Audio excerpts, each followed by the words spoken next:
بسم اللہ الرحمن الرحیم۔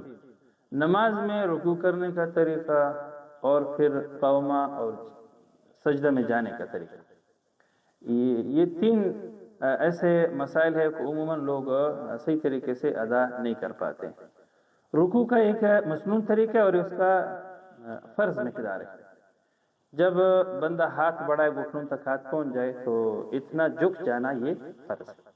باقی مسنون طریقہ یہ ہے کہ جب رکوع میں جائے گا اس طرح جھک کے تو کمر اور سر یہ بالکل ایسے برابر ہو، اور پھر دونوں ہاتھوں سے پنجوں سے گھٹنوں کو مضبوطی سے پکڑ لے، یہ اس کا صحیح طریقہ ہے۔ اور رکوع میں کم از کم 3 تسبیح ہے، اور ایک تسبیح کی مقدار تو لازمی ہے، 3 تسبیح 5 تسبیح یا 7 جتنے بھی ہو سکے یہ بہتر ہے۔ اور جب رکوع سے سیدھا کھڑا ہو اس کو قومہ کہتے ہیں۔ عموماً لوگ سیدھے کھڑے نہیں ہوتے، بس ایسے تھوڑا سا سر اٹھایا اور واپس سجدے میں چلا گیا، اسی طریقے نہیں۔ تعدیل ارکان کے خلاف ہے۔ رکوع کے بعد بالکل سیدھا کھڑا ہو جائے یہ واجب ہے۔ اگر کوئی قصدن یہ واجب چھوڑ دیتا ہے تو اس کی نماز ناقص ہو جاتی ہے، بھول جائے تو اس پر سجدہ سہو لازم ہے۔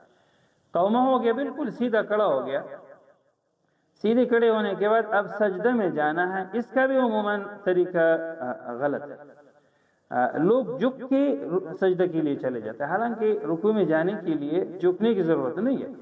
یہ سینہ اور کمر بالکل سیدھی رہے اور سب سے پہلے گھٹنے خم کرے، گھٹنے ٹھیڑے کر کے آپ سجدے میں جائیں گے۔ سب سے پہلے زمین پر گھٹنے رکھیں گے، اس کے بعد پھر ہاتھ رکھیں گے، پھر ناک ہے، پھر پیشانی، یہ اس کا صحیح طریقہ ہے۔